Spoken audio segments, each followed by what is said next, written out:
Has anything happened here in the last couple days that would lend you to make some lineup decisions or changes here down the road? That's a good question, and I think there is some good things that are happening at 149 and some good things at 197. Problem at 197 is you have two 84-pounders that are pretty capable. Loftow certainly solidified his spot, but we have another guy there that's capable with the option. We keep talking about it with Birak. We got to make the right decision. How about 25? 25, yeah. I mean, for sure. I mean, I don't look at it like all of a sudden it's Gilman's spot. It's similar to when it was Clark's spot. It's one of those things where we got to. The main thing there is ironing out Corey Clark a little bit in those 1 hour weigh-ins, and it's something that you're going to have to work real hard on. If you're Corey Clark, you're going to have to work really hard on some things, and he practices hard. It's not there's not similarities between his practice and his matches. It's more of doing the routine right and weight control issues, eating, energy, workout. How do I fuel my body? When do I fuel my body? Things like that. So I just got pretty specific there in a lot of details, and that's something that he's going to have to get better at. What was the reason for the medical forfeit? He dinged an appendage up or an extremity up a little bit. So, I mean, national tournament, of course, is going. We say that all the time. Got to be smart here. It seems like you guys have distanced yourselves well enough in the team race. I guess how important now are the individual titles to go along with what could be a team title? I think we talked about from yesterday afternoon to the night quarterfinals, and then we talked to quarterfinals to semis, and now it's another round that is the most important round. So now let's put an emphasis on the tournament with individual championships. Very important. Very important. Winning is everything. Don't listen to your grandmother. Tom, what have you learned about Sorensen this weekend? Sorensen, we saw what he can do, what he's capable of doing. What we see in the room, we see that. We realize that's why you recruit a guy like that. That's why you're excited about the possibilities.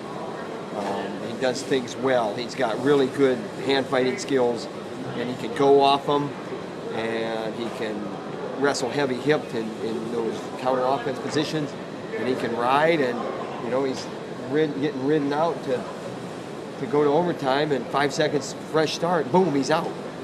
So he's got the total package. You don't want to put too much on him, though. There's a lot of chatter out there about whether you should pull him or not from the red shirt. What are your thoughts on that? That hasn't been your MO. I think that you have to put a team out there that can win the Nationals, and then when you do that, then you have to make the best decision at some weights where what's our best choice. So that's how I would answer that question. I mean, it's definitely an option. But as we say every year at the beginning of the year, or even when we recruit, we're not going to pull a guy without talking to parents, without talking to the kid, without everybody on board feeling good. It's not just our decision, or it's not just his decision. I think it's coaching, family, and then the kid. I think I think you have to be really conservative with decisions like this. Joe Williams handled it. Jeff McGinnis handled it. Those two guys handled it in the past, and and this is a good indication, right? He's winning tough matches. So. Are those conversations you're planning on having, or are those a ways off still? I'm saying that we got right away. We got quick turnaround at Purdue, and then we have Michigan State, and then we'll know a lot more. Let's get through tonight, and then get ready for that, and then we'll talk about that. What his growth has shown you? What's he doing now that maybe he hadn't been in the past? I think he's scrapping. I mean, when you're scrapping, and what I mean by scrapping is you fight every position all the way, all the time. And whether you get beat or not, So what? And what I mean is get beat in that position. The difference is like at Edinburgh, we're not fighting positions. We're just falling down, guys going to us, we're giving up this, we're giving up that, without fighting it. Fight, scrap, battle. That's what he's doing. With the red shirts, with the red shirt possibility with like Barack and Sorensen, do you have a timetable where you feel comfortable with?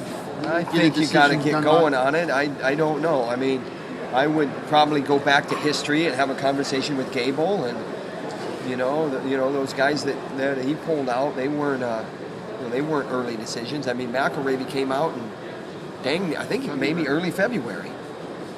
So, McElravy's a unique guy looking back. But what was the decision then? You made that decision based on what you saw in the room and the possibilities. So,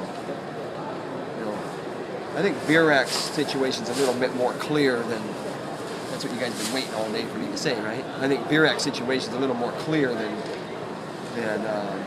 149, just because you got growth and you're talking about a true freshman.